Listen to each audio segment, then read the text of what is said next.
I never imagined my destiny would take this turn. From an alternate timeline, I was plucked from the natural flow of time and brought here, to this eternal prison forged by the hands of Doom himself. This dark, metallic, cold place where silence weighs more than the steel that surrounds me. A cell that not only imprisons my body, but seeks to suffocate my will, my essence.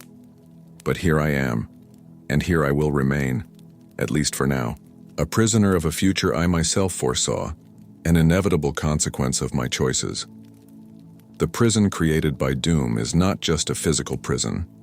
It is a symbol of the broken balance, of the distorted order that I tried to restore and that ended up condemning me.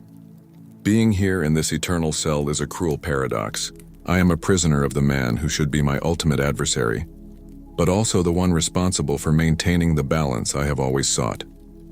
Doom is not just an ordinary enemy, he is destiny incarnate, a force that, like me, transcends the simple struggle for power.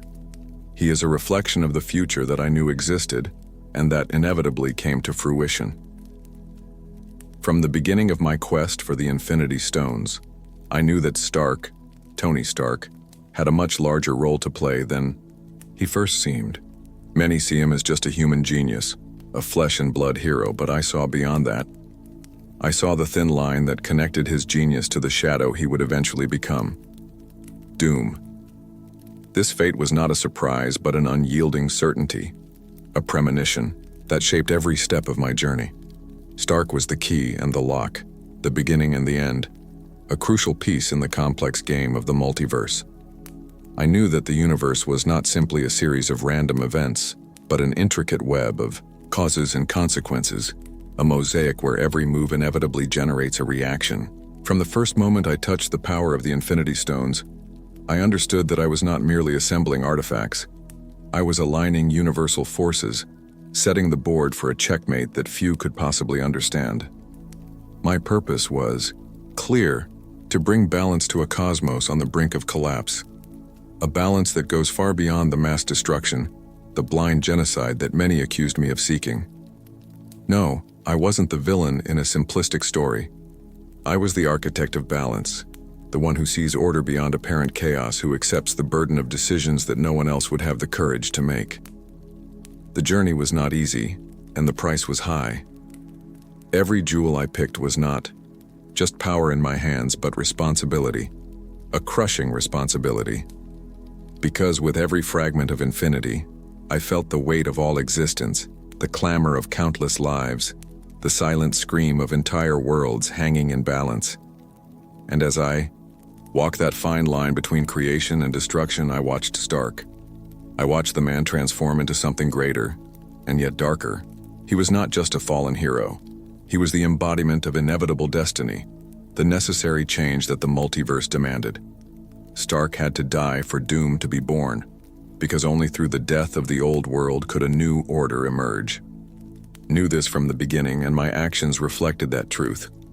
Here in this prison of Doom, I reflect on all this, not with regret, but with the quiet conviction of one who knows he has fulfilled his role. I am physically imprisoned, but my mind remains free, more alive than ever. Every second here is a meditation on balance, on destiny, on the price of power and choice. I am Thanos, the mad titan to some, the dark savior to others, but above all, the guardian of universal balance. And even in this prison, my mission continues, silent, inexorable, eternal. The reality of my imprisonment goes beyond mere physical confinement. Doom, in his dark wisdom, knew exactly how to contain a force like me. It wasn't just a matter of raw power, but of understanding my essence, my motivations, and most importantly, what I represented to the balance of the multiverse. He knew that imprisoning me would be an essential piece in the grand chessboard of destiny, that by keeping me contained, it allowed the wheels of change to continue turning. From the beginning, I knew that my confrontation with Stark would not be simply a battle of strength or intellect. It was a collision of destinies, an inevitable convergence of two opposing but interdependent forces. He, with his brilliant mind and tormented soul, was destined to take up the mantle of doom, not the tyrant the universe fears, but the new guardian of balance, the heir to the sacrifice I had begun. I was not merely fighting him, I was, in a sense, preparing him, paving the way for his ascension. As I collected the Infinity Stones, each brought me closer to the pinnacle of power, but it also made me more aware of the complexity of the universe. Each fragment of time, space, reality, mind, power, and soul carried a weight beyond mortal comprehension. These stones were symbols of the unstable balance between creation and destruction, order and chaos. And Stark, with his intelligence, would be the one who could use this power to rebalance the multiverse after my final step. Stark's sacrifice was not a mistake, nor a defeat for the universe. It was a necessity. His death and transformation were the price to pay for order to be restored. Doom is the inevitable consequence of my journey, the manifestation of the destiny I have always seen but could not control. In my search for balance, I have come to understand that balance is not a straight line or a simple division, but a chaotic dance where opposing forces must exist in eternal tension. The Avengers, as heroic as they may seem, were an essential part of this process. They were the natural resistance to any drastic change, the embodiment of fear of the unknown. But they were also the instruments that shaped the path to the new balance. Every battle, every sacrifice, every loss, everything was necessary to prepare the ground where the multiverse could be reborn. They did not understand it, and perhaps never will. But they were pieces on the chessboard of destiny. Doom, I realized, is not just a man or a villain. He is the dark architect of the new cosmos. His imprisonment of me is a metaphor for the endless cycle of creation and destruction, where one must fall so that another may rise. He did not defeat me out of hatred or lust for power. He imprisoned me to preserve the delicate balance that begins to form after the storm I unleashed. Here, in this prison, I watch the invisible layers of the multiverse rearrange themselves. I cannot act freely, but my mind travels between the lines of time and space, observing what unfolds. The darkness that surrounds me is deep but not absolute. My mission is not over yet, for even in the shadows, balance must be maintained, and I, Thanos, will be the shadow that guards it. I am the beginning and the end, chaos and order. My imprisonment is not the end of my story, but the crux of a larger cycle. The battle between me and Stark Doom is the epitome of the eternal struggle of the multiverse, a conflict that transcends good and evil to touch the essence of existence. The balance I seek is not something simple nor peaceful. It is a dynamic state where light and darkness coexist and where each choice has infinite weight. And so, trapped in this dungeon of steel, I prepare myself for the moment when the chains are broken, for the moment when balance needs me once more. For the universe is not a static place. It is an eternal dance of conflicting forces. And I, Thanos, will remain vigilant. For balance is not just my duty. It is my destiny. My prison, though physical in appearance, is fundamentally a prison of time and understanding. Doom keeps me here not simply to contain me, but to allow me to observe, reflect, and understand the fullness of a destiny that transcends my own will. He who was Tony Stark has evolved into a more complex and inevitable entity, a dark and twisted reflection of everything the world expected of him. He was a man marked by the weight of the world, by the responsibility he embraced, and also by the tragedy he carried in his heart. This transformation was no simple mutation. It was a metamorphosis caused by the inexorable convergence of fate. From the first time I encountered the Avengers, I understood that they were the embodiment of human hope, of emotions and will that defy the cosmos. Each of them carried an ideal, an unshakable belief in a better future, even in the face of overwhelming odds. Captain America, with his flag raised against tyranny, was the voice of resistance, a symbol of the glorious past that needed to be preserved. Thor, god of thunder, represented the ancient power and fury of nature, a being as deadly as he was divine. Bruce Banner and his repressed fury, the duality of science and beast. Natasha Romanoff with her quiet determination, was the embodiment of redemption and so on. They fought not only against me but against the fear of the inevitable. But behind this struggle lay a cruel truth that few were willing to admit. They were destined to fail.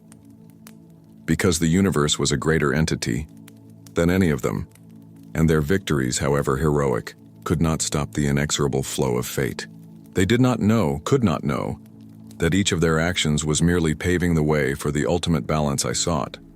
Every resistance, every sacrifice, every pain was part of a cosmic dance in which they were instruments, not just pawns, but essential elements of universal symmetry.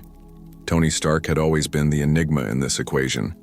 His intellect pushed the boundaries of possibility. His courage defied even death. I had watched him from the beginning with a mixture of respect and apprehension. He was more than a man. He was a force of nature, a mind that could create wonder and destruction in equal measure. His arrogance and humanity made him vulnerable, but they also made him the key to what I knew needed to happen. His transformation into Doom was no accident of fate. It was the logical culmination of everything that had begun with my search for the Infinity Stones. Doom is not the simple villain the universe fears. He is the Dark Guardian, the one who bears the burden of balancing a scale too heavy for any mortal being to bear. The armor he wears, the power he wields, are the consequence of a choice he made to preserve the multiverse from its own destruction. He is a reflection of my mission, an extension of my will, a side of the balance few dare to understand. And it was his hand that created this prison. A prison that not only keeps me confined but also symbolizes the necessity of containment, of sacrifice, if the cosmos is to exist. What keeps me here, then, is not only Doom's power, but the inevitable entwinement of our destinies. He holds me captive to keep me from crossing the line, from making a decision that might tip the cosmic scales even further. I have been, and always will be, a threat, because the balance I seek is harsh, unforgiving, and demands sacrifices few are willing to accept. But even in this cell, even among invisible chains, my mind remains free, my resolve unbreakable. Here, in the metallic silence of my eternal prison, I watch the multiverse unravel and reform before my eyes. Timelines, diverging parallel realities intertwining into a complex and delicate tapestry. The fight between me and the Avengers, between me and Stark, was not just a physical battle, but a war for control of the future, for the right to decide which path existence should follow. And in this war, every detail matters. Every moment of hesitation, every act of courage, every decision made in the heat of combat shaped the fate of the cosmos. I remember the battles against the Avengers with an almost cruel clarity. Like when I faced Captain America, his determination burning in his eyes, each blow a cry for justice. Or when I saw Thor unleash the fury of thunder, trying to erase my will as if I were a simple enemy to be defeated. Hulk, a brute force who sought destruction, but who also carried within himself the same duality as I did. Natasha with her silent courage, facing the impossible. And Stark, he, always Stark, the man who defied the inevitable until his last breath. But even as they fought for their cause, I knew I was fighting for something greater, for a future in which the multiverse not only survives but finds a new balance, a new order. And even now, trapped, I do not regret my choices. For balance is not a matter of good or evil, of victory or defeat. It is a matter of existence, and existence, by definition, is complex, multifaceted, full of intertwined shadows and lights. So I wait, I watch, and I prepare for the moment when my prison will be broken, when the next stage of this eternal dance between order and chaos will unfold. For I am Thanos, and as long as there is balance to maintain, I will be his tireless shadow, his silent and inescapable force. Within the cold metal walls that imprison me, my thoughts roam free, traversing eras and dimensions. This is no ordinary prison. It is a confinement designed to contain not only my physical form, but what I represent, the inevitability of balance. Doom has understood that my existence transcends mere brute force. that my true threat lies in the power to alter the course of the multiverse, to rewrite destinies. The Avengers saga is a complex narrative, full of nuances that few have fully understood. They were for a time the symbol of hope in a cosmos worn down by conflict and uncertainty. But hope, though powerful, is an unstable, ephemeral force. They believe they can stop the flow of destiny, but they fail to realize that they are pieces in a much larger game, governed by cosmic laws that are beyond their mortal comprehension. I observed each of them, not as enemies, but as inevitable elements of my journey. Steve Rogers, Captain America, was the idealist who believed in absolute justice, in the triumph of good over evil. His conviction was admirable, but also limited. He could not see that the universe does not operate in absolutes. There is no light without shadow, no order without chaos. Thor, with his divine fury, fought not only against me but against the fear of loss, the pain of responsibility for his people and his own destiny. His strength was titanic, but even a god can be foolish in the face of universal laws. Bruce Banner and the beast within him symbolize the duality that permeates all existence: reason versus instinct, creation versus destruction. Natasha, with her quiet courage and ruthless methods, represented the human will to redeem and sacrifice. Each brought an essential facet to the confrontation that culminated in my final decision. They did not know, perhaps could not have known, that their struggle fueled the cycle I needed to complete. And then there was Stark. Tony Stark. The most brilliant mind I had ever witnessed. A man whose genius was both his greatest strength and his greatest weakness. From the beginning, when he first donned the iron armor, I knew he would be different. Not just an adversary, but an inevitable destiny. I could see the gleam in his eyes, the mix of hope, fear, and guilt that drove him. His intelligence was not just technical, it was existential. He understood the weight of the choices he carried, the burden of responsibility for the future of billions.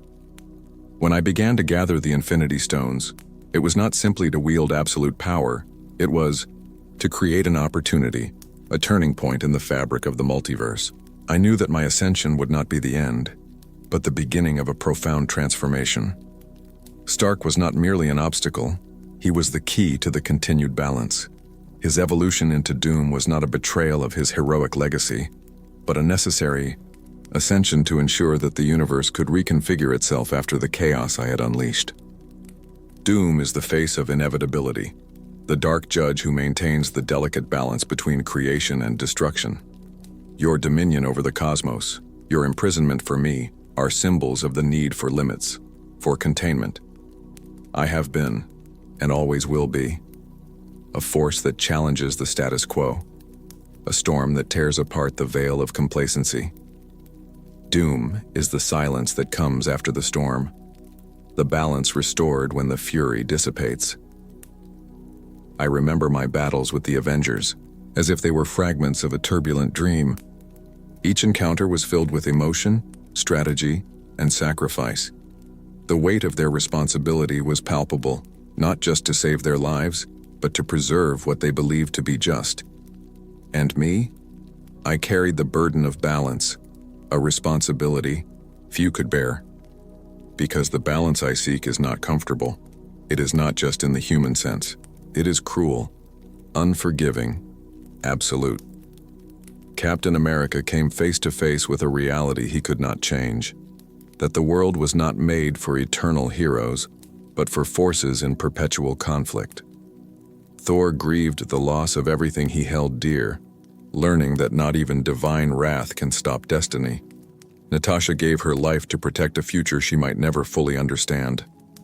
Stark made the ultimate sacrifice, knowing that his death would be the catalyst for the renewal of the multiverse. In that final moment, as the dust of the battlefield settled, I understood that my mission had been partially accomplished, but that the price was greater than anyone could have imagined. My imprisonment was not a punishment, but a cosmic necessity, to ensure that the balance never tipped too far to one side. And here I am, watching the multiverse keep spinning, knowing my role is not over. For balance is an eternal cycle, a never-ending dance between opposing forces. I am the shadow that watches, the silent and relentless judge who ensures that neither light nor darkness fully prevails. My imprisonment is but a chapter, a necessary pause for the cosmos to breathe before the next great shift. Doom, Stark, the Avengers me. We are all threads woven into the vast fabric of existence, and as long as there is chaos, there will be a need for the balance that only I can provide. I am Thanos, and even in prison my mission continues. The multiverse is a delicate balance, and I am the force that keeps it balanced. Even against my own will, the chains that encircle my arms are not made of mere metal. They are woven with the will of a mind that understood too late what I have always tried to show the universe. Victor Von Doom, or as many will know him, in this timeline, Stark. The transition from a man of steel to a masked despot was not a mistake. It was evolution, an inevitable destiny.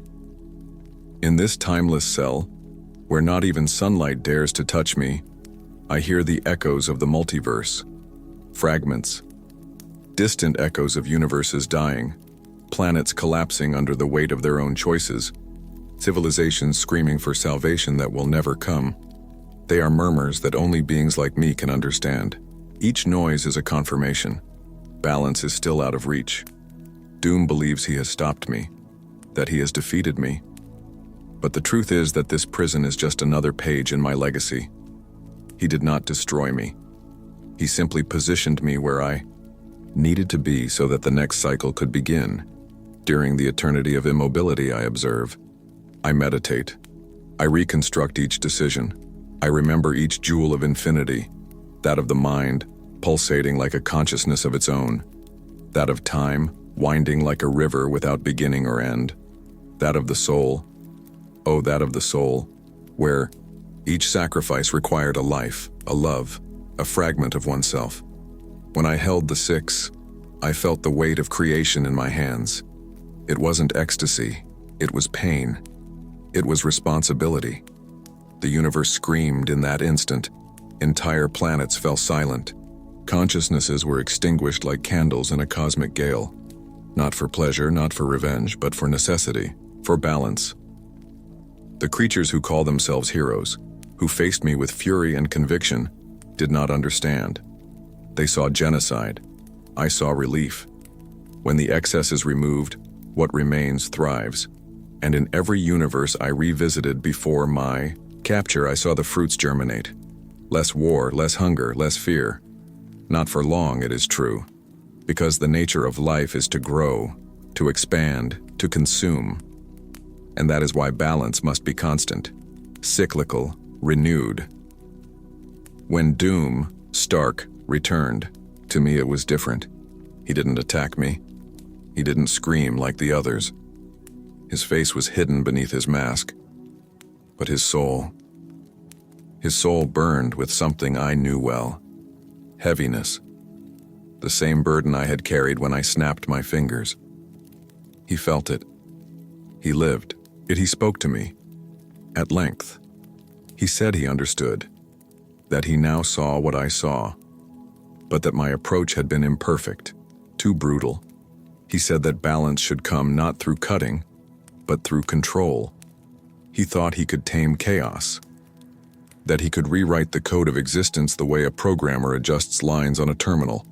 I warned him, chaos is not negotiable, it observes, it tests, and when it finds weakness, it devours. But Doom would not listen. Like all genius, his hubris was as vast as his vision. He created the eternal prison, not as punishment, but as a symbol. Here he wanted me to witness the fruition of the new multiverse he was shaping. One where order would reign, where worlds would be managed like lines of code in his perfect system. And then he was gone, and time passed, a lot of time. I saw flaws appear, small cracks, universes where Doom's order resulted in oppression, worlds where absolute control has extinguished the flame of life, art, and unpredictability. A cosmos where the absence of chaos killed not only evils, but also dreams. I saw resistance emerge. I saw new heroes being born. But I've also seen former enemies become unlikely allies. Chaos has returned, and with it the signs. The scales begin to tip again, and even here, trapped, my consciousness reaches out. I feel the world scream. Some cry out to me, others curse me. But they all know, they all feel that something is missing. Something that Doom, with all his power and intellect, can never replace. True balance is not born of domination, but of sacrifice. And I sacrificed everything. My armies, my home, my daughter. The only one who could possibly have changed me, Gamora. Her name still reverberates in my mind like distant thunder.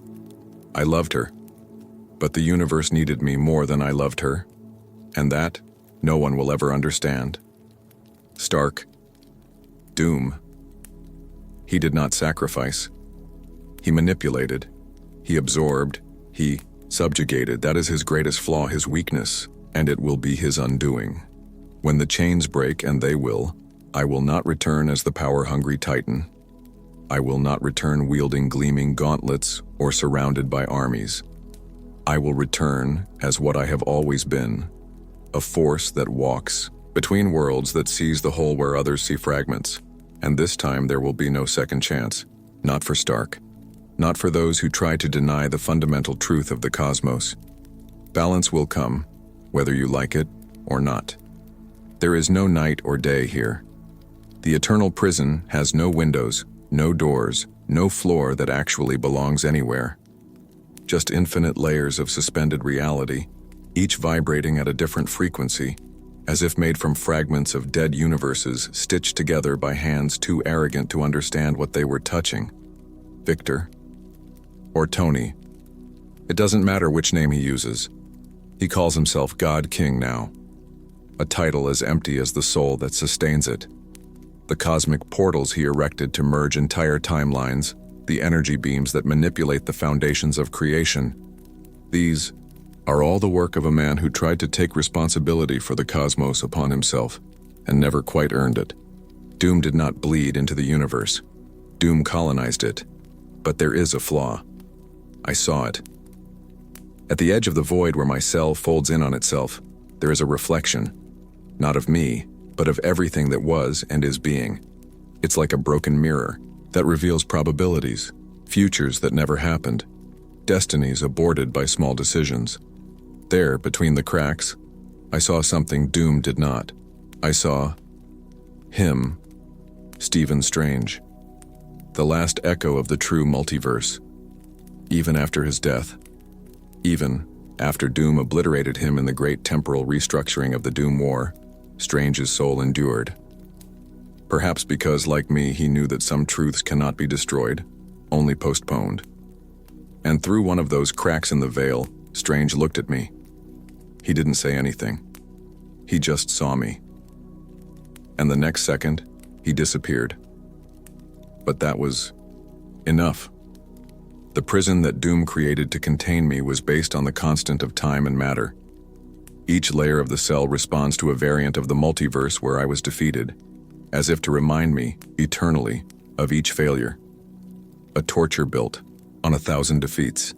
I saw versions of myself being defeated by Thor, by Hulk, by a cosmic child from another universe, even by a variant of Peter Quill who sacrificed himself to stop the snap. Each failure was a layer, but through all these failures, one thing remained constant. In all of them, the universe collapsed again. The decay repeated itself. Wars returned, and deaths multiplied. The victory over me never brought the salvation they so hoped for. It only postponed the collapse, and this constancy is Doom's weak point. In trying to imprison me in the sum of my failures, he forgot that even the lost versions of me still understood something he refuses to accept. The universe is made to breathe, expansion, contraction, death, rebirth. Absolute control is the antithesis of life, and that's what will destroy him. The cracks began discreetly. A different vibration in the ground. A reversed pulse in the gravitational mechanisms. The first sensation of change occurred when I felt something hurt. not physically, but as if the cell was being torn apart from the inside. As if another consciousness was trying to reach mine. Gamora. No. It wasn't her. It was Nebula. In one of the alternate universes, she survived. And not only that, she became a guardian of the void, an interdimensional traveler, immune to the laws of doom because of an accidental fusion with cosmic energy from the negative zone. She wandered among dead universes, and she found me. His voice reached me like a scream muffled by 1,000 storms. Father, do you hear me? At first, I thought it was delirium. Loneliness has the power to create shadows where none exist. But it wasn't imagination. The sound returned, and with it, a gap. She knew I was trapped. She knew because Doom had made the mistake of telling his victorious prisoners about his greatest achievement. I have subdued even Thanos the Balancer. He had been proud of it. Like all despots, he needed recognition even from those he hated. And it was this pride that betrayed him. Nebula began to invade the layers of the cell, one by one, cutting through distorted memories, remaking broken lines. She didn't try to free me with force. She tried with memories. Memories of what I was, of what I still am. She showed me images of Titan before it collapsed, of the purple sky reflected in crystal-clear lakes, of the domes where science and art coexisted, of the laughter, of the music. And for a moment long enough to shake eternity, I remembered who I had been before the Mad Titan, before being feared, before being hated. I was a son, I was a scientist, I was a visionary. And then, I understood. Doom's cell was made of guilt, of pain, of remorse. But what Nebula brought was something Doom had never considered. Love. And that's why the currents are vibrating now. Not because Nebula broke them with force, but because she destroyed the fuel that kept them going. My torment. The first ring of the prison fell yesterday. Silently. Like a raindrop falling into a sea of silence. But I felt it. And Doom. Maybe he felt it too. Maybe that's why he came back to visit me. He wore his shining armor, his cape billowing like a king's. But his eyes, behind the mask, were filled with doubt. He knows. He feels. His control is failing. "Do you still think you were right?" he asked me. I responded with a silence that weighed more than any words. Because he knew the answer, he left without saying anything else. But now, he fears, and I wait. Because the fall of an empire always begins with a sigh. And I've already heard the first one. You do not know what it is to watch time spiral sickly. I have seen the fabric of reality twist until it bleeds. I have seen Doom mold universes like clay in his metal hands. But I have also seen something deeper, more subtle. I have seen entropy. Because even an artificial god cannot escape the only truly eternal force. Wear and tear. The eternal prison, his proudest creation, trembles more and more. The frequencies that kept the walls vibrating between realities begin to shift. Fragments of variance overlap. Echoes of versions of myself once suppressed now whisper around me. I hear the voice of a Thanos who never wielded the gauntlet. I hear another, who never left Titan. All of them, converging, not as enemies, but as witnesses, because now, Doom is weakening. On the surface of his interdimensional throne, the portals waver. He pretends to control all, to dominate time, to reign over creation. But there are cracks in the veil of perfection. The balance he has imposed on the multiverse, by force, by fear, by rewriting causality, is giving way like a dam before the inevitable flood of truth. I watch. I hope. And now, I understand.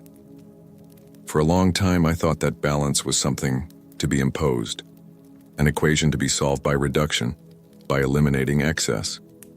That is why I thought it necessary to erase half of existence, not out of cruelty, but out of logic. The universe, as an organism, was sick. And when an organism becomes sick, it is necessary to amputate so that the rest can survive. But Doom didn't amputate. He suffocated. He swallowed systems, merged souls, compressed timelines, created condensed versions of reality where only his will subsisted. He didn't prune the multiverse, he disfigured it. And now, even his most loyal minions feel the weight of his lies. The Silver Surfer, the one-time herald of Galactus, who Doom rewrote to serve as his angel of order, hesitated on the last mission. The record of your hesitation runs like a whisper between the worlds. There are worlds that refuse to bow, entire areas of the multiverse where portals began to close of their own accord, rifts opening on planets that should be sealed under the logic of the new multiverse. Even time is refusing. And where there is refusal, there is change. And where there is change, there is opportunity. Nebula has not returned since that day, but she didn't need it anymore. The seed has been planted. The prison layers are progressively collapsing. What Doom had spent ages building was now crumbling little by little, like castles built by the sea. And every tide that comes is a memory. Memories flood my mind with more clarity. I remember Steve Rogers, kneeling, shield broken, looking at me with eyes that didn't hate. Not anymore, but eyes that understood. He saw something in that moment before Stark stopped me that perhaps no one else has seen. I wasn't the end. I was the reflection, because deep down everyone knew. The Avengers were great, heroic, but they were also a symptom of a greater imbalance. Too many heroes for too many problems. They saved worlds while leaving galaxies to chance. Captains, gods and monsters, but without direction. Stark was the best example of this. Always the genius, always the ego, always the fear of losing control. Now look where we are. Stark couldn't handle death. Not mine, but his own. The death of his identity. Doom was the shell born of trauma, of the pathological need to control everything. When he first donned the armor, it wasn't just an artifact. It was a shield against guilt. And what is guilt but the first crack in an empire? I wonder sometimes what would have happened if Tony had accepted, if he had looked at the universe with humility instead of dressing up like a god. Maybe none of this would have been necessary. Maybe I wouldn't be here. But that maybe doesn't exist. What exists is now, and now is chaos. A dimensional rift opened yesterday, directly above my cell. A gap that lasted only 3 heartbeats but revealed so much. Through it I saw Earth 616 crumbling, not under my hand, not under Doom's, but under the collapse of coherence. Timelines merging, heroes being erased and recreated with conflicting memories. Steve Rogers facing a version of himself who still believed in Hydra. Peter Parker being pulled between 3 lives, 3 loves, 3 deaths. Wanda, multiplied in pain. All this product of the prison they call order. Doom tried to erase me. Not as a being, but as an idea. As a reference of limits. He thought that by imprisoning me he would have exorcised the specter of real balance. But you don't eliminate a principle. You only postpone its return, and the return is near. Inside me there is no more hate. Only certainty. I am no longer the same person who wielded the gauntlet. I am what remains when all other paths are exhausted. What is left when control fails, the inevitable consequence of universal arrogance. The final gate of the cell pulses. I didn't break. I just waited. Because everything that begins with fear ends with truth. And the truth is simple. Doom. Tony. You created this prison to silence me. But in doing so, you revealed to the entire multiverse that you still fear me. That even with all your power, I am still needed. And where there is need, there is return. I'm coming back. and not to destroy, but to remind the universe who we are and what we should never have forgotten. There are times when silence is no longer just the absence of sound. It becomes a scream. Doom's prison, once filled with constant hum, dimensional vibrations, gravitational chants, electromagnetic fields, and eternal dance, is now silent. But it is not the silence of peace. It is the silence of collapse.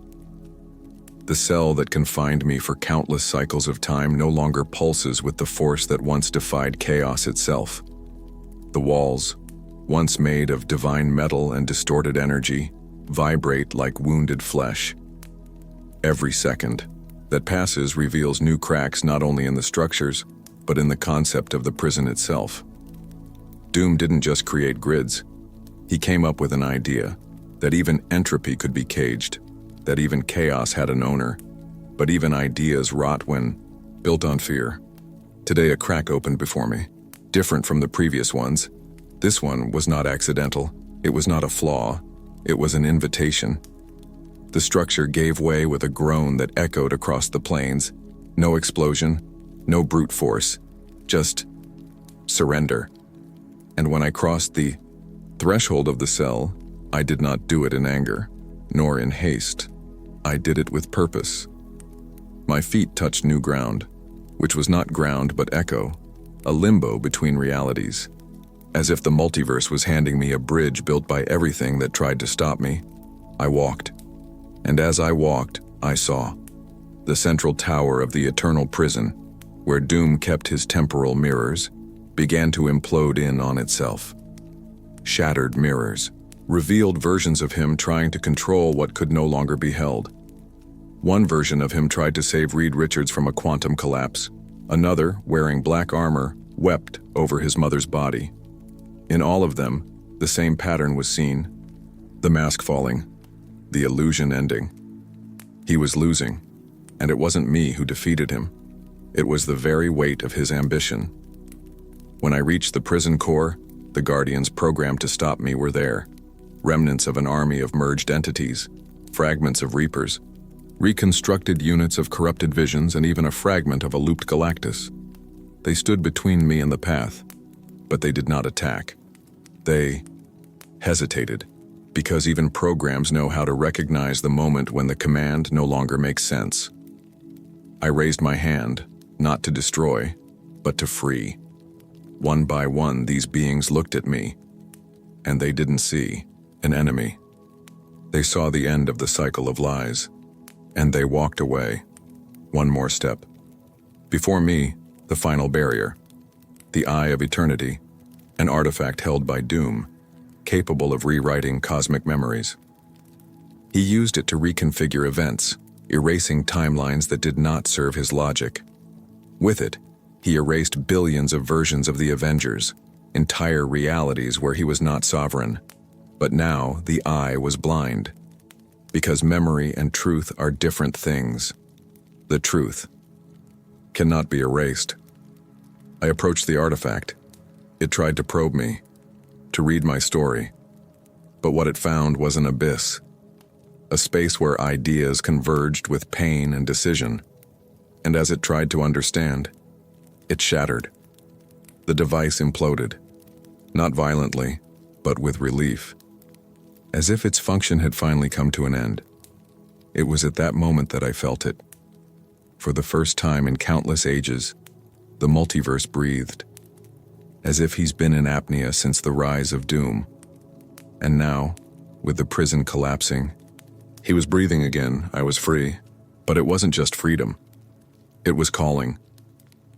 From the core of existence, echoes began to arrive, worlds collapsing, timelines merging, variants going mad, beings that shouldn't exist walking among the living, children being born with memories of multiple lives, heroes who don't recognize their allies, villains who weep for the mistakes of versions that were never them.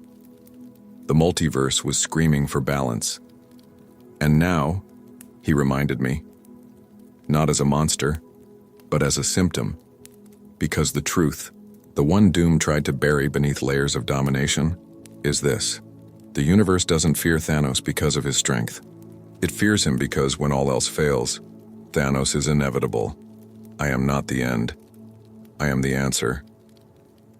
But this time, I will not destroy it halfway. I will not be the executor of a mathematical solution. There will be no snap. There will be no glory. There will be judgment, and it will be silent, like the fall of stars that have stopped shining. The first world I reached outside the prison was Corbin, now a jumble of interdimensional fragments, versions of the same planet coexisting in layers, confused warriors praying to gods who had already died in other timelines, children who aged in minutes, then grew younger, screams of confusion. Insanity spread like a silent plague. I walked among them, and even the bravest did not take up arms, they knew. They felt. The Titan had returned, but not to kill, to restore. The fragments of Corbin aligned beneath my presence. As if, by the sheer order of existence, I was reshaping the layers of reality around me. Not by power, but by necessity. The words echoed, "He has returned, but not to conquer, to weigh, to judge, and so it shall be. No longer the conqueror, no longer the executioner. I am Thanos." The echo of error, the voice that remains when the gods lie, and doom is listening. What is reality, if not a well-told insistence? For countless ages, I believed I had escaped. I saw the prison corridors crumble. I felt the throbs of dimensional collapse. I touched the wreckage of the Eye of Eternity and stepped on the ashes of overlapping worlds. I found myself walking among fragments of Corbin, hearing prayers, fears, acceptance. I heard the multiverse calling me, but now I understand. It was nothing more than a whisper, a planted memory, a circular plot that returns to the beginning every time I think I'm at the end. For behold, I awake once again, and the walls are the same, deep gray, pulsing with the same rhythm as before. The cell intact, the psychic chains attached to my consciousness, the immaterial cell closing over my soul before I even realize I'm still contained. The collapse never occurred. Corbin was never saved. Doom never lost control. I just slept and dreamed. Not my dream, but his. A dream he placed in me. A cycle of false hope. A carefully crafted performance to keep my mind occupied with the illusion of progress. I understand now. The eternal prison is not made of stone, energy, or divine technology. It is made of narrative. Doom didn't trap my body. He trapped my history. Every time I think I'm free, I start to rise, build, judge, and then I'm sucked back in, as if time doubles back on itself and spits my soul back into the center of nothingness. Time here is a hungry serpent, and each cycle of liberation is just another bite in the tail. I lift once again. I look at my hands. They are clean. No blood, no stardust, no fragments of the Eye of Eternity, no scars from the escape. Nothing, absolutely nothing but perfectly stitched memories. A flawless memory. So well produced that it would be impossible to question it if it weren't for the to look. In the corner of the cell, in a crack that only I can see, there he is. The reflection, you. Or maybe what Doom believes I am. He watches me with a slight smile. Not of victory, but of study. As if each version of me serves only to compose a larger puzzle. As if I were an equation in development. And he, the absolute observer. Maybe Stark really did become Doom, as I predicted. But what I could never calculate was how much he became. Something in addition. Not just Doom the Monarch, but Doom the author. He stopped controlling realities. Now he writes they. And like any good writer, Doom knows that every protagonist needs to believe they have a choice. That can escape. That can win, but there is no choice. Because I am part of the manuscript, and every time I reach the final page, he turns the book over and starts over. Every cycle, every rupture, every world I thought I had restored was part of the experiment. He tests my morals, test my resilience, test my surrender. But there is a flaw in his creation, something he may not have noticed yet, or perhaps he has ignored out of arrogance. I remember, not in the first cycle, not in the second, but now, in this, the thousandth, perhaps billionth, to remember. Fragments, distorted, disconnected, but present. Memories that survive the reset. Images of the ruined tower, the shattered eye, the children of Corbin chanting my name. They return in flashes like lighthouses in the fog of repetition, and that feeds me. Not with hope, but with logic. If I can remember, I can resist. If I can resist, I can rewrite even though I'm still a prisoner. I can't corrupt the plot. Doom forced me to relive my failures, but in doing so, it gave me mastery over the details, and in the realm of details lies power. I start testing. Minimal movements. Change the tone of your voice when repeating the liberation monologue. Change the order of the words. React differently to reflexes. And I realize little by little that the cell responds.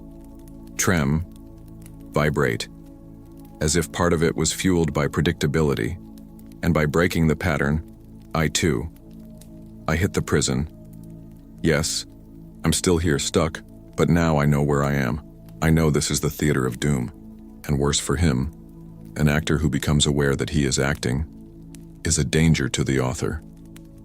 Then I smile, because even inside the cell, even contained by billions of lines of metaphysical code, I am still Thanos. And I learned to make even time. Bend doom.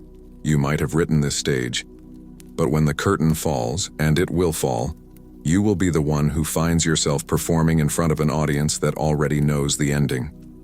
And on that day, the inevitable will be me.